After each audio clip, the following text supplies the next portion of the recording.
దేవుని పరిశుద్ధ నామమునకు మహిమ కలుగును గాక. దేవుడు మరొక నూతన దినాన్ని మనకు దయచేసి ఆయన కృపలో ఇచ్చినటువంటి ఈ తరుణం కొరకు దేవునికి వందనాలు. మరి ఈ తరుణం నాకు ఇచ్చిన వేకప్ విత్ గాడ్ వారికి నా హృదయపూర్వకమైన కృతజ్ఞతలు చెల్లిస్తూ ఉన్నాను.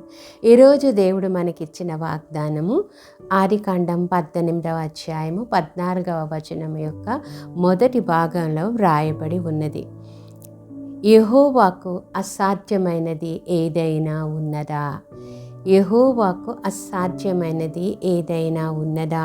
ఈ వాగ్దానం దేవుడు ఎప్పుడు చెప్పాడంటే, అబ్రహాము శారా అసంభవమైన పరిస్థితిలో వృద్ధాప్యం పైబడి సంతానం కలగడానికి ఎటువంటి అవకాశం లేనటువంటి పరిస్థితిలో నిస్సహాయంగా కృంగిన స్థితిలో నిరాశతో నిస్పృహతో ఆయన చేసిన వాగ్దానాన్ని తలపోసుకుంటూ ఉన్నప్పుడు దేవుడు వారిని ధైర్యపరుస్తూ ఇచ్చినటువంటి వాగ్దానము. యెహోవాకు అసాధ్యమైనది ఏదైనా ఉన్నదా?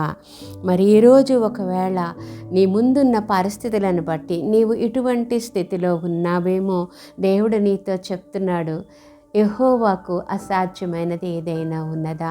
నీవు తలపెట్టినది, నీవు అనుకున్నది నీవు నెరవేరదు, ఇది జరగదు, అసహజము, జరగడం పాసిబుల్ కాదు అనుకున్నది దేవుడు ఈ దినాన జరిగించబోతూ ఉన్నాడు. అటువంటి కృపలో దేవుడు నిన్ను నడిపించును గాక.